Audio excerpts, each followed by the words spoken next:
રાજકોટના યુનિવર્સિટી કેમ્પસમાંથી ફરી એકવાર દારૂની ખાલી બોટલ મળી આવી। કેમ્પસના કન્વેન્શન હોલની બાજુમાં તથા યુનિવર્સિટી પોલીસ સ્ટેશનની દિવાલ પાછળથી દારૂની ખાલી બોટલો મળી આવતા અનેક ગંભીર સવાલો ઉભા થયા છે। ખાસ કરીને યુનિવર્સિટી પોલીસ સ્ટેશનની દિવાલને અડીને જ બોટલો મળી આવતા પોલીસની દેખરેખ અને પેટ્રોલિંગ અંગે પણ સવાલો ઉભા થઈ રહ્યા છે।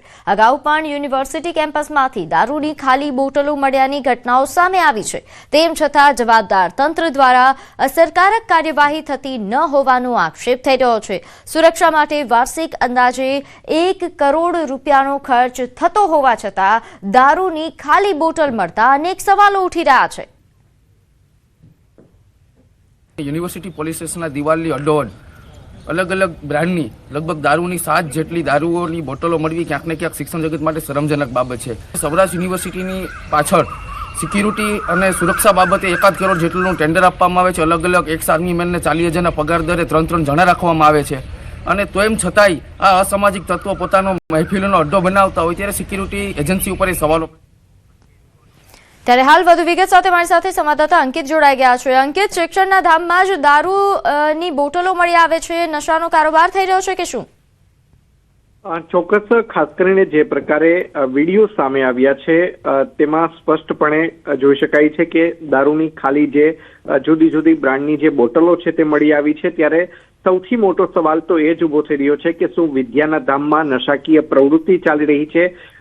જે બોટલોની વાત કરીએ તો સૌરાષ્ટ્ર યુનિવર્સિટીના કન્વેન્શન હોલની બાજુમાંથી મળી આવી છે।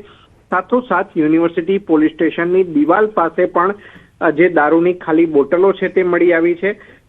ત્યારે અનેક જે ચર્ચાઓ છે તે પણ હાલ શરૂ થઈ છે કે શું અહીં રાત્રિના સમયે વિદ્યાર્થીઓ કે પોલીસ દ્વારા જ દારૂની મહેફિલ છે તે માણવામાં આવે છે કે કેમ? કારણ કે યુનિવર્સિટી કેમ્પસની વાત કરવામાં આવે તો રાત્રિના 8 વાગ્યા બાદ વિદ્યાર્થી અને સ્ટાફ સિવાય કોઈ પણ વ્યક્તિને છે તે એન્ટ્રી આપવામાં નથી આવતી।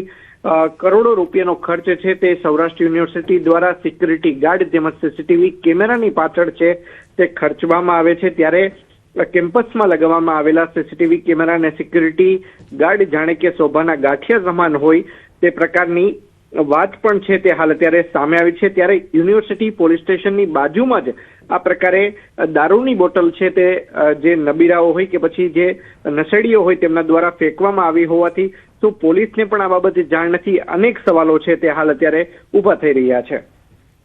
જી બિલકુલ અંકિત, આભાર માહિતી આપવા બદલ। તો હાલ જે રીતે સંવાદદાતાએ જણાવ્યું કે ઘણા સવાલો ઉભા થયા છે।